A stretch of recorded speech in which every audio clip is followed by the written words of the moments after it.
Os irmãos abrem 1 Samuel.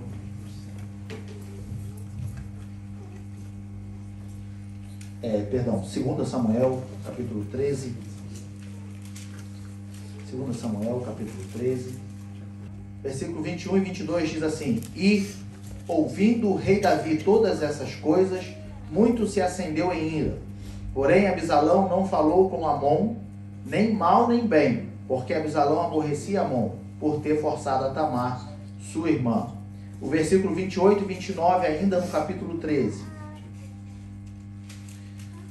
Diz assim: E Abisalão deu ordem aos seus moços, dizendo: Tomai sentido quando o coração de Amon estiver alegre do vinho, e eu vos disser: feri Amon, então o matareis. Não temais, porventura não sou eu quem vô-lo ordenou? Esforçai-vos e sede valentes. O 29. E os moços de Abisalão fizeram a Amon como Abisalão lhe havia ordenado. Então todos os filhos do rei se levantaram e montaram cada um o seu mulo e fugiram. Agora capítulo 18 de 2 Samuel. Versículos 14 e 15 para começar. Diz assim: Então disse Joabe: Não demorarei assim contigo aqui. E tomou 3 dardos e traspassou com eles o coração de Abisalão, estando ele ainda vivo no meio do carvalho. O versículo 15: E o cercaram 10 jovens que levavam as armas de Joabe, e feriram a Abisalão e o mataram. Versículos 31, 32 e 33. E eis que vinha o cuxita e disse: Anunciar-se-á ao rei, meu senhor, que hoje o Senhor te vingou da mão de todos que se levantaram contra ti. Então disse o rei ao cuxita: Vai bem com o jovem, com Abisalão?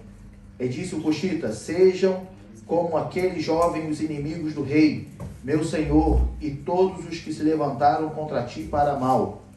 Então o rei se perturbou e subiu à sala que estava por cima da porta e chorou. E andando dizia assim: Meu filho Abisalão, meu filho Abisalão, quem me dera que eu morrera por ti, Abisalão, meu filho, meu filho. Amém? Podeis se assentar em nome de Jesus. Amados, quem pôde estar aqui no último domingo, pôde beber da água que aqui foi derramada. No último domingo, quem não esteve, eu não vou dizer que perdeu, mas deixou de ganhar. Nós tivemos aqui um renovo espiritual muito gostoso, pessoas foram batizadas com o Espírito Santo, tivemos aqui um mover de Deus muito grande no último domingo. E como eu tenho falado com os irmãos, eu tenho apresentado um propósito a Deus e passado para a igreja. O propósito do meu coração é que a gente busque, e eu tenho buscado e apresentado a Deus o avivamento para a nossa igreja. Um avivamento que não se siga, que não seja através só de sinais e maravilhas, porque isso vai seguir os que creem, mas um avivamento onde haja transformação genuína, que haja conversão genuína, que haja de novo a renovação da fé dessa pessoa, que ela desperte, que ela tenha sede de buscar, que ela tenha sede de querer Deus. E como a gente falou no último domingo, o apóstolo Paulo em 2 Coríntios, em 1 Coríntios capítulo 2, versículos 4 e 5, ou 3 e 4, se não me falha a memória, ele diz assim: a minha palavra e a minha pregação não consistiram em palavras de conhecimento humano, mas em demonstração de poder. E aí o versículo seguinte ele diz, põe lá pra gente: para que a vossa fé não se baseasse ao conhecimento dos homens, mas no poder de Deus. Nós lemos esse versículo, 1 Coríntios, capítulo 2, versículo 5. O versículo 4 é o que a gente falou. A minha palavra e a minha pregação não consistiram em palavras persuasivas de sabedoria humana, mas em demonstração do Espírito e de poder. O versículo seguinte, para que a vossa fé não se apoiasse em sabedoria dos homens, mas no poder de Deus. E nós vimos que demonstração de poder que Paulo fala, quando a gente olha, sabendo que a Bíblia no Novo Testamento foi escrito em grego, nós olhamos para o sentido original da palavra, demonstração é literalmente demonstrar poder. Paulo está falando assim, olha, quando eu pregava, quando eu ensinava, não ficava só em palavras persuasivas, que te levava a chorar, que te levava, que interessante esse conhecimento, nossa, que quão grandioso é esse homem, tão sábio. Não, ele falava, era com demonstração de poder. E o versículo seguinte ele diz assim, para que a vossa fé não seja baseada, não seja posta no conhecimento do homem, mas no poder de Deus. Aleluia. Era o sentido literal. E eu tenho buscado isso para a nossa igreja, para as nossas vidas. Para que quando a gente pregue a palavra, ensine a palavra, para que haja também demonstração de poder. E no último domingo, nós podemos começar a provar essa demonstração de poder. Nós conseguimos fazer com que Deus ouvisse a nossa oração. E Deus respondeu a nossa oração. E até pessoas que estavam aqui, que falavam, se julgavam ateu, mandaram mensagem durante a semana, dizendo assim, olha, eu não acreditava em Deus, mas aquele dia lá na igreja, o que eu senti, eu não sei o que senti, mas o que eu senti, eu estou me sentindo tão bem até hoje. A presença de Deus foi real e é real nesse lugar. Aleluia. Glórias a Deus. Com quanta sede ou quanto sedento você está na presença de Deus? Veja bem, amados. Os versículos que nós lemos, Deus colocou no meu coração, porque se nós estamos buscando de Deus um avivamento, nós estamos buscando de Deus ter uma vida espiritual mais íntima com Ele, aonde nós nos apresentamos como ferramentas para que Ele nos use, para que nós possamos ser revestidos de poder, para que nós possamos pregar o Evangelho, viver o Evangelho, e os homens poderem ver a demonstração de poder e assim se renderem a Ele. Só que, muitas das vezes, nós estamos buscando a Deus a nossa vida espiritual, mas Deus colocou no meu coração essa semana que, olha, não adianta você buscar uma vida espiritual comigo para viver na igreja, se dentro do seu lar você vive como Davi. Entende? Não sei se os irmãos vão lembrar, mas no último domingo eu também disse, o meu raciocínio lógico espiritual funciona da seguinte forma. Meu raciocínio lógico espiritual. Eu apresento um propósito a Deus.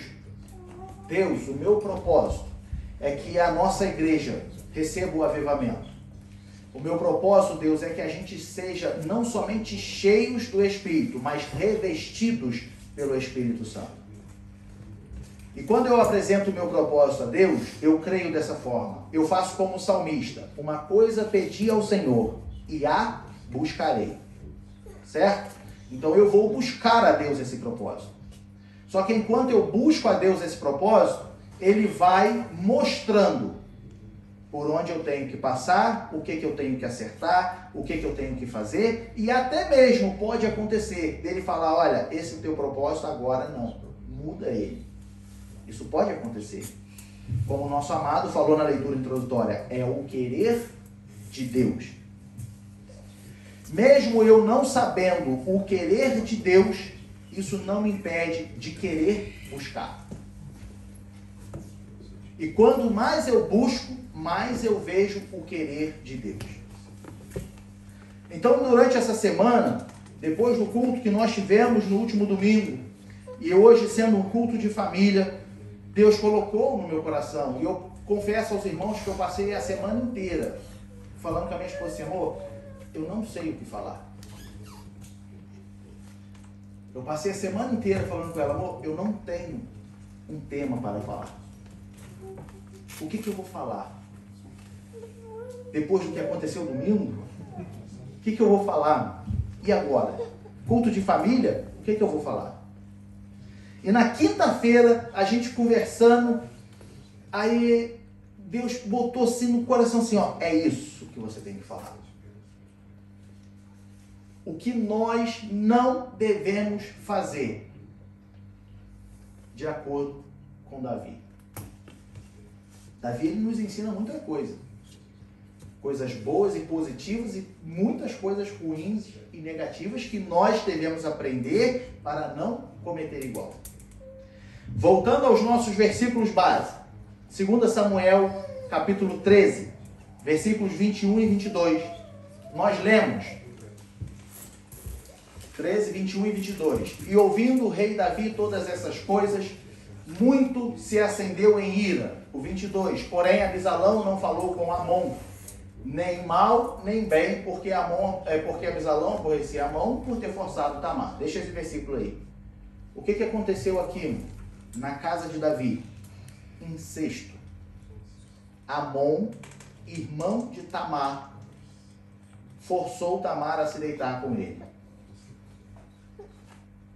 Abisalão, que era o filho mais velho, não o mais velho, o terceiro,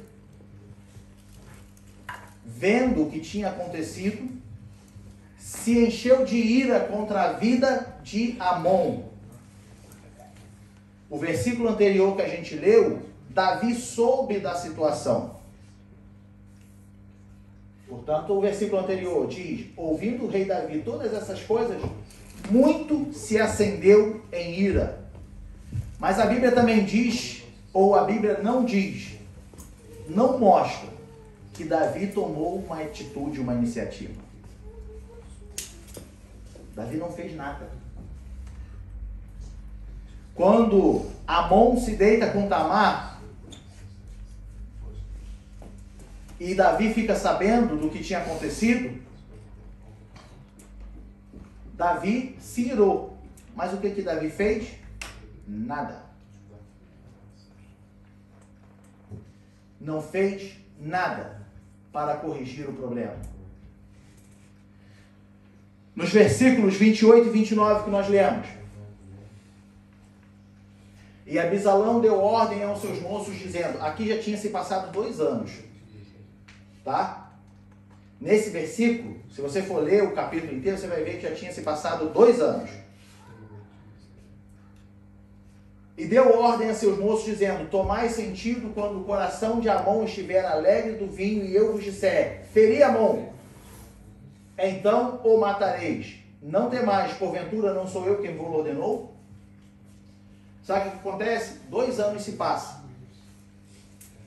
Fica por isso mesmo. O incesto que foi cometido. Davi tinha filhos dentro de casa. Se você não está entendendo o que eu estou dizendo, Davi tinha filhos dentro de casa que cometeram incesto. Um irmão forçou a sua irmã, que era virgem, pura, a se deitar com ele. E a Bíblia diz que depois ele a esnobou, a aborreceu, a maltratou. Davi toma conhecimento disso e não toma atitude. Simplesmente se ira. Passam-se 2 anos. Abisalão, que é o terceiro filho de Davi, ele guarda esse rancor durante 2 anos. E planeja matar o próprio irmão. Davi sabia o que tinha acontecido, mas não cuidou da causa. 2 anos se passaram. A ira de Abisalão cresce. Ele planeja o assassinato do próprio irmão. Ele manda que seus homens vai lá e matem ele. E nós lemos, versículo 29. E os moços de Abisalão fizeram a Amon como Abisalão lhe havia ordenado. Matou o irmão por ordem de Absalão. Absalão mata seu irmão por causa do que ele fez com a sua irmã. Depois, passado isso, lá no capítulo 18 agora, versículos 14 e 15, nós vemos Joabe, que era do exército de Davi. Joabe matando Absalão. Sabe o que aconteceu nessa passagem aqui do capítulo 18? Absalão não só matou seu irmão lá atrás, como se levantou contra seu próprio pai. Absalão mandou matar o seu irmão. Cresceu tanto a sua raiva, a sua ira, que ele se levanta contra seu próprio pai, Davi. E todo o capítulo, se você for ler, Davi ele foge de Absalão. O filho dele querendo matar ele. E em guerra, quando fugia, ele fica preso pelos cabelos. Absalão correndo, fugindo, fica preso pelos cabelos no orvalho. Aí vem Joabe, transpassa ele dardos, a gente pode entender como flechas.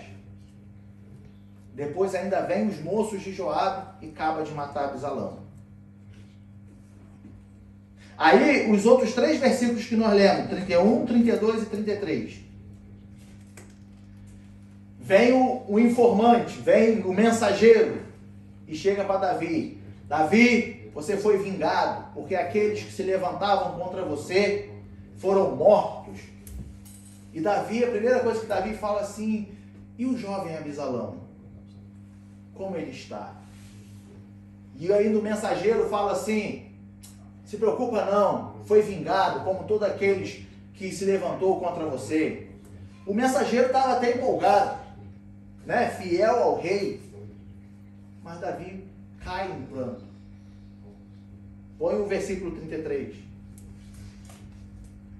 Ele diz, chorou e andando dizia assim, meu filho Absalão, meu filho Absalão, quem me dera que eu morrera por ti, Absalão, meu filho. Sabe o que ele está mostrando aqui? Que ele amava o filho. Amados, quem foi Davi? Quem pode responder? Quem foi Davi? Quem foi Davi? Coração de Deus. Segundo o coração de Deus. Segundo o coração de Deus, ele foi o quê? Rei. Rei da onde? De Israel. Houve rei maior do que ele em Israel? Não houve. Até hoje, os judeus olham e falam, o rei Davi. Davi foi o maior rei que houve em Israel. O homem segundo o coração de Deus. Segundo o coração de Deus, não que Deus tenha um segundo coração, mas porque Saul foi escolhido pelos homens. Deus escolheu Davi. Entende por que ele é segundo o coração de Deus? Segundo a minha vontade. Não é assim que se fala? Segundo a minha vontade, eu escolho Davi. Davi é um grande homem de guerra. A Bíblia nos mostra que Davi ele saía para a guerra e ganhava a batalha. A Bíblia nos mostra que Davi era um homem cheio do Espírito Santo desde criança. Porque quando Saul estava atormentado pelos demônios, quem ia lá tocar para expulsar os demônios? Davi. E a Bíblia diz que quando Davi tocava a harpa, os demônios de Saul saíam. Como a gente falou na escola dominical, Davi, um homem, um jovem, uma criança valente e corajosa. Enquanto estava no pasto cuidando das ovelhas do pai, matou urso, matou leão. Depois veio um gigante afrontar o povo de Deus, ele foi lá e derrubou o gigante, cortou a cabeça do gigante. Foi ungido rei, cresceu, assumiu o trono, homem de Deus, homem de guerra, mas um péssimo pai.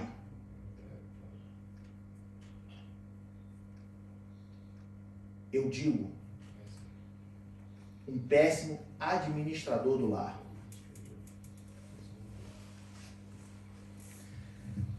Não adianta a gente querer ter vida espiritual com Deus na igreja se eu não administro o meu lar.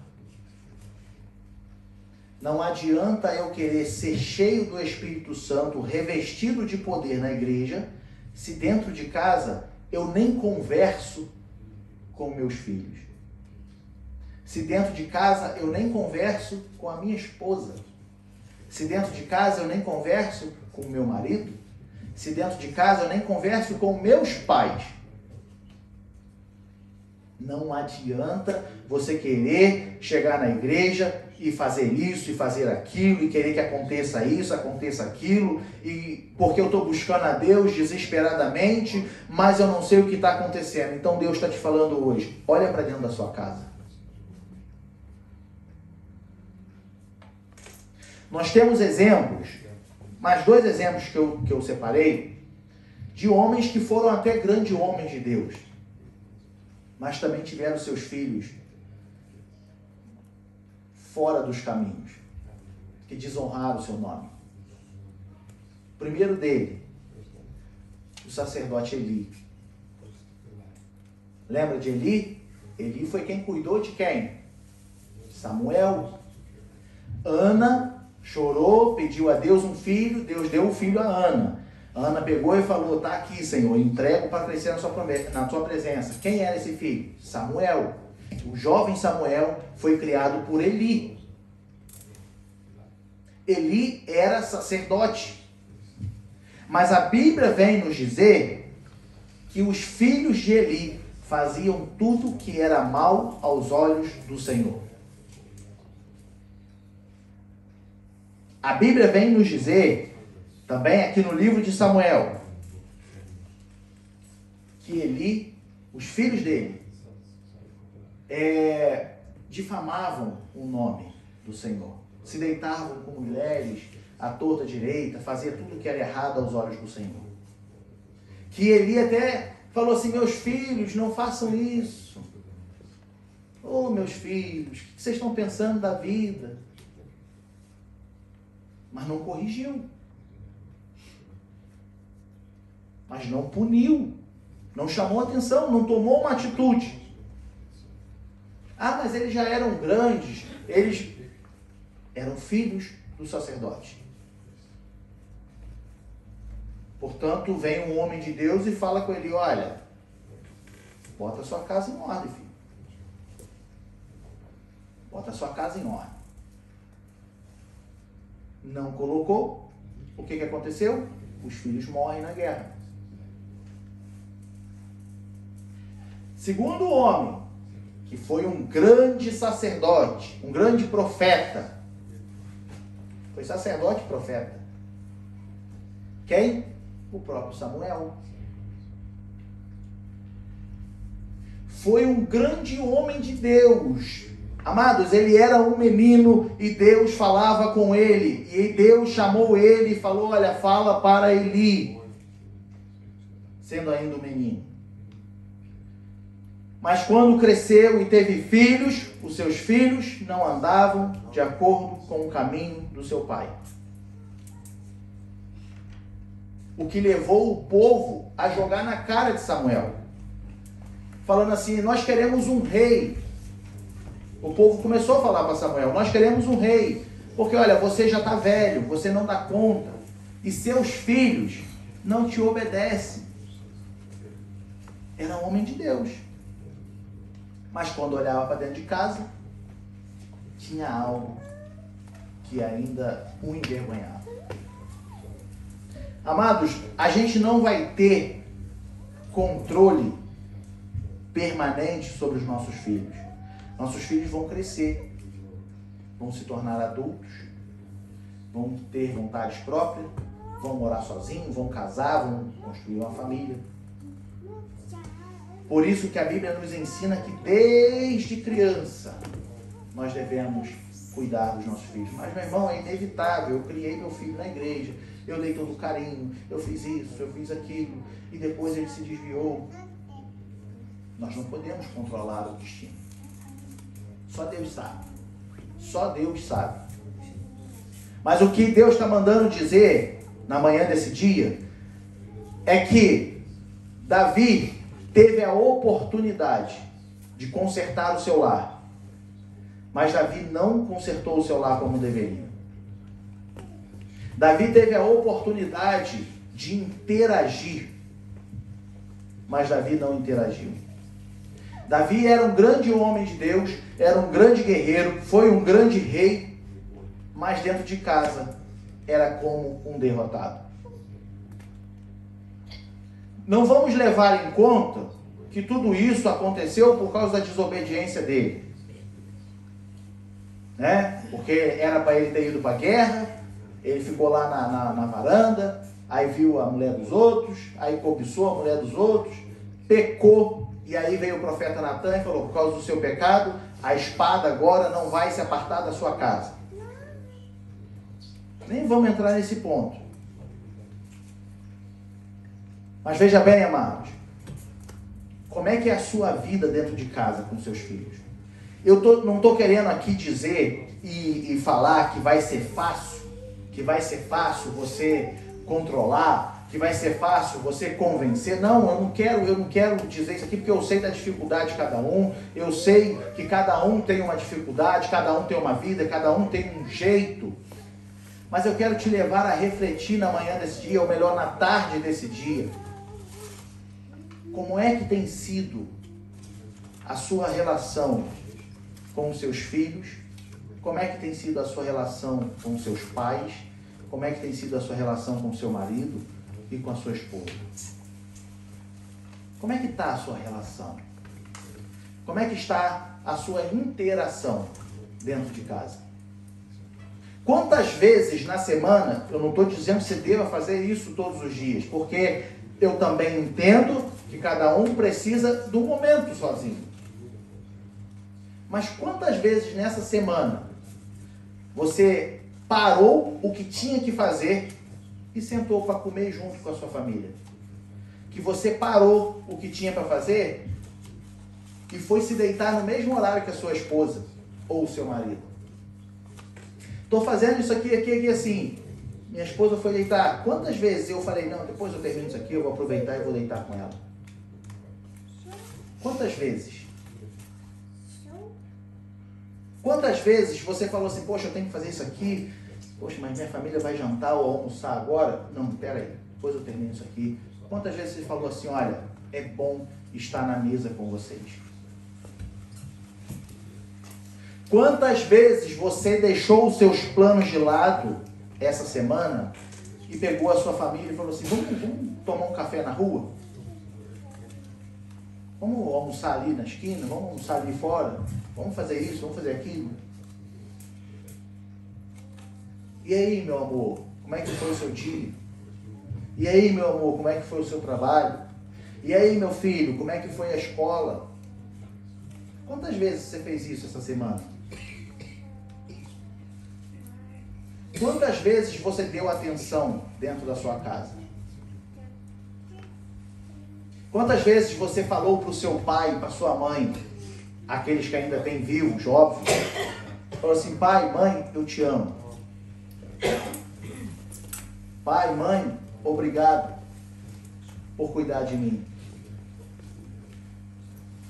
Quantas vezes?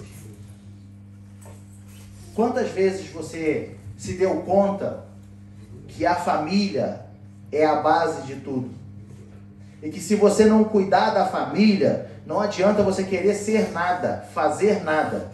Que se tu não tiver uma família que te apoie, você rapidamente vai cair. Não adianta. Deus instituiu a família. Nós temos que preservar os princípios de Deus para a nossa família. Por séculos, os irmãos já ouviram muitas vezes isso aqui. Por séculos, o inimigo tentou destruir a igreja. Perseguiu a igreja, matou, botou fogo, muitos morreram sendo queimados vivos. Jogado nos leões, na arena para os leões comer. Só que quanto mais se perseguia o povo de Deus, mais o povo de Deus crescia. Então Satanás ele vai e tira o acesso à palavra. Agora a igreja perde o acesso à palavra. Por muito tempo era difícil ou impossível ter o acesso à palavra. Agora eu quero ver a igreja crescer. Aí Deus levanta homens que revolucionam a história. E a palavra está de volta na nossa mão. E nos últimos dias, o inimigo tem atacado dentro de casa. Nós tivemos aqui um trimestre, do último trimestre, um trimestre inteiro falando sobre o progressismo. E você sabe o que é o progressismo? É a teologia do tem nada a ver, é a teologia do que o pecado é relativo, é a teologia do homossexualismo, é a teologia queen, é a teologia não sei mais o que, é a teologia isso, é a teologia aquilo. E tem crescido dentro dos lares. Por quê? O inimigo, ele tem tentado desmontar, destruir a sua família. Porque, amados, não adianta nós estarmos aqui hoje, a casa cheia, se nós com a nossa família estivermos despedaçados. Meu irmão, mas não existe família perfeita. E eu sei que não existe e não existirá família perfeita. Mas eu estou dizendo família, você, seu marido, seus filhos. Começa por aí. O resto é parente. Tá entendendo? Eu tinha minha família antes de casar. Meu pai, minha mãe, meus irmãos. Casei, formei minha família. Eu, minha esposa e minha filha. Eles são minha família. Ah, mas e teus pais e teus irmãos? Agora são meus parentes. Primeiro eu cuido dos de casa. Depois eu cuido deles. Continuo honrando pai e mãe. Continuo amando meus irmãos. Mas a minha família, em primeiro lugar. A Bíblia diz que o varão deixará o seu pai e a sua mãe e se unirá à sua esposa, à sua varoa. E então formarão uma só carne. Ou seja, uma família. Às vezes a gente tem dado prioridade para os nossos parentes e deixado a nossa família de lado. Às vezes a gente quer dar assistência para os parentes, mas teu filho está carente da sua atenção, a sua esposa está querendo conversar contigo e tu não conversa, ou o seu marido quer conversar contigo e você não conversa, a sua mãe quer conversar contigo e tu não conversa, mas nós estamos olhando para os parentes. Um caso mal resolvido na família de Davi teve consequência de morte entre irmãos, teve consequência de incesto, morte entre irmãos, e depois perseguição contra o próprio pai. E morte no final. Olha a destruição numa família.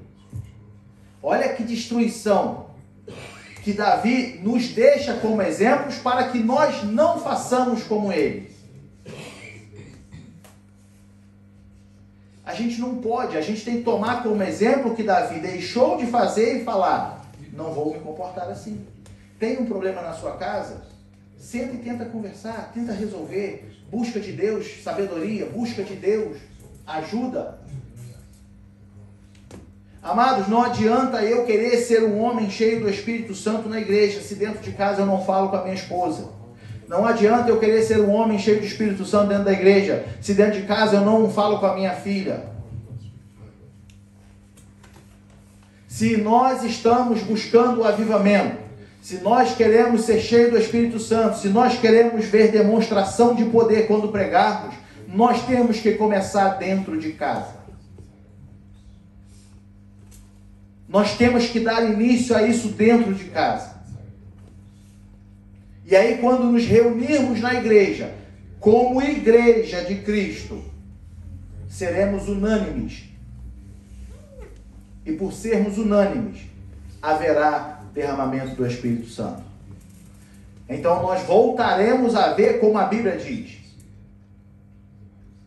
Cegos voltando a enxergar, mudos que vão falar, os que estão cativos e oprimidos sendo libertos, pessoas sendo transformadas, sendo totalmente convertida, mudança de direção.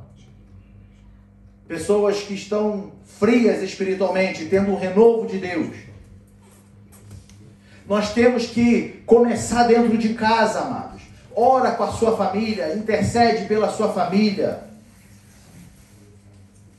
Pergunta, conversa, ensina. A Bíblia diz para nós assim, ó, pais, ensina seu filho no caminho. E quando fala no caminho, tu tá de mão dada com ele, ajudando. Não é mandar, falar, o caminho é esse, vai. É você no caminho. Então eu estou no caminho com o meu filho, com a minha filha, e eu vou ajudá-lo. A Bíblia diz para os maridos, amai as vossas esposas, como Cristo amou a igreja. Amados, não é só morrer e dar a vida por ela, como Cristo fez pela igreja. A igreja de Cristo não é perfeita, e mesmo assim Ele ama. A igreja de Cristo decepciona Ele muitas vezes, e mesmo assim Ele ama. E Ele está falando para nós, maridos, amai as vossas esposas como eu amei a igreja.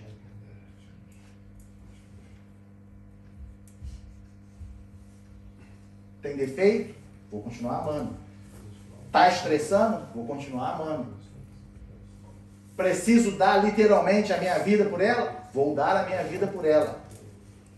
Preciso deixar de comer para que ela coma? Então eu deixarei de comer para ela comer.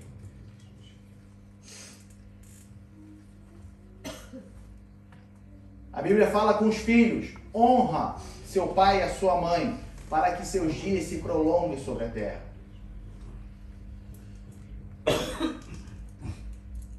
Honra, obedeça, respeita. Fala para o seu pai e a sua mãe o que está acontecendo. Saiba que no mundo eles vão te ensinar muita coisa. Na escola eles vão te ensinar muita coisa, mas é seu pai e a sua mãe que sabem o melhor para você. Escutou isso e aquilo na escola, escutou isso e aquilo na rua com os amigos? Pai, mãe, o que é isso? E você que é pai e mãe, peça sabedoria a Deus. Tiago capítulo 1 diz assim: se você tem falta de sabedoria, peça a Deus, que te dá deliberadamente e não te lança em rosto. Falta sabedoria para lidar com seu filho? Peça a Deus sabedoria. Para que teu filho sinta a confiança de conversar contigo. Aquilo que ele está ouvindo na escola, aquilo que os amigos na rua estão querendo oferecer para ele. As irmãs, as esposas, a Bíblia diz assim, ó, sujeitai-vos a vossos maridos. E aí as mulheres já falam assim, as irmãs já falam assim, ah, mas eu vou ser escrava dele. Não, a Bíblia não manda ser escravo de ninguém. A Bíblia só está falando assim, olha, reconheça que ele é teu marido. Só isso, mano. Reconheça que ele é teu marido. Não tome atitude sem consultar o seu marido. Você quer trabalhar? Trabalhe. Mas o seu marido, o que ele pensa? O que ele fala? Você recebeu o seu salário? Não estou falando para dar, tem que dar seu salário para o seu marido, porque não é justo. Você trabalhou, o salário é seu. Mas quer comprar algo? O que você acha, amor? O que você acha da gente comprar isso? O dinheiro não é seu, o dinheiro não é dele, o dinheiro é do lar. Pelo menos era para ser assim. E o marido, que tem que pagar a devida benevolência para com a sua esposa, ele vai ter que ser assim, falar assim, já que eu tenho que, como Cristo falou para eu amar minha esposa como ele amou a igreja, eu tenho que abrir mão dos meus interesses e falar assim, não, amor, pode ficar, é seu. É isso. Cristo não abriu mão da sua glória para descer e morrer na cruz. Ele não abriu mão de tudo que ele tinha para se fazer homem. Ele está falando para nós homens isso. Ah, tu quer muito comprar isso aí, né? Ah, tu quer? Tá, mas a tua esposa. Ela também quer. Então, toma aí. Pode ir lá. E as esposas ser sujeitas ao marido. A Bíblia tem todo um parâmetro para os 4 pontos, os 4 pilares da família. Amados, não deixe Satanás estragar a sua comunhão com Deus, conseguindo atingir a sua casa. Ele vai ter que lutar mais, ele vai ter que procurar outras estratégias, ele vai ter que se esforçar muito para tentar te atingir. Porque você vai, a partir de hoje, lutar pela sua casa. Antes de interceder pela sua vida e dizer que tu queres ser cheio do Espírito Santo, apresenta a tua família a Deus. Antes de você falar assim, pai, eu quero ser revestido de poder, eu quero profetizar, eu quero ter visão, eu quero ter revelação, eu quero pregar a sua palavra, eu quero evangelizar, eu quero ser um missionário, eu quero ser um evangelista. Pai, eis aqui a minha esposa, eis aqui o meu marido, eis aqui meus filhos, eis aqui o meu lar. Capacita-me para que a minha casa esteja debaixo das suas mãos. Depois você pede pela sua vida. Apresente sempre a sua família a Deus. Apresente o seu lar a Deus todos os dias. Nas suas orações, deixe de ser egoísta. Interceda pelo seu lar. Meu irmão, mas eu faço isso todo dia. Continue fazendo. Porque a Bíblia também diz que o inimigo de nossas almas está ao nosso derredor, bramando como um leão, procurando a quem possa tragar. Você dorme, o inimigo não. Você descansa, o inimigo não. Enquanto ele não te atingir, enquanto ele não te derrubar, ele não vai parar. Se nós queremos ser uma igreja avivada, e eu creio que a igreja tem buscado isso, e se você não está buscando isso, em nome de Jesus, coloca isso no seu coração também, e vamos continuar provando do que nós começamos a provar no último domingo. Porque o revestimento de poder, o avivamento, ele é contínuo na nossa vida. Não é recebemos uma vez e fica por isso mesmo. Nós temos que todos os dias cultivar, velar por isso sobre as nossas vidas. Como Paulo fala a Timóteo, desperta o dom de Deus que há em ti. Deus te deu esse dom, então desperta ele todos os dias. Deus te revestiu de poder, Deus te encheu de poder, então desperta isso todos os dias na sua vida. Você vai vir para o culto? Se prepare para vir para o culto. Venha crendo, venha tendo certeza de que o culto será diferente do que o último. Que algo diferente vai acontecer na sua vida. Que você vai sair daqui transformado novamente. Que você vai sair aquela área que ainda não foi tocada por Deus, que você vai sair daqui transformado. Aquilo que você tem pedido a Deus, Deus vai atender a sua oração. Nós estamos falando sobre fé na escola dominical, mas onde está a sua fé? Jesus fala assim, achará porventura o Filho do Homem fé na terra quando ele voltar? Aonde está a sua fé? Ou você está vindo para cá porque é um costume que eu tenho, é domingo eu vou para a igreja, mas tanto faz se vai acontecer alguma coisa, se não vai, tanto faz se eu vou receber de Deus ou se não vou, eu só vou lá, não é tanto faz não, venha querendo, e fala, Deus, se eu sair daquele culto hoje e não sentir a tua presença, eu vou ficar muito triste, Deus. Por isso, Pai, eu quero sair de lá hoje cheio da sua presença. Eu quero sair de lá hoje corajoso, eu quero sair de lá hoje alegre, eu quero sair de lá hoje leve. Eu não quero voltar para casa da mesma forma. Mas, amados, isso só vai acontecer de fato, genuinamente, todos os dias, se nós começarmos dentro de casa. Não venha se encher na igreja, se enche em casa e venha transbordar na igreja. Se enche em casa e venha transbordar aqui dentro. Que aí quando você transbordar, você vai molhar quem está do seu lado. Aquele que se molhar, tiver do seu lado, tiver frio, vai se acender, vai se alegrar, que vai contagiar quem está do outro lado. E assim vai ser como foi no último domingo. Uma alegria que foi passando de um para outro. E o culto acabou, pessoas nos abraçavam e choravam de soluçar. Porque não conseguiam conter as lágrimas, não conseguiam parar de chorar. Teve um irmão que me abraçou, que eu já soltando um abraço, ele não me soltava. Quando ele me soltou, estava uma roda de lágrimas aqui, ó. Amados, nós temos que manter isso vivo em nós.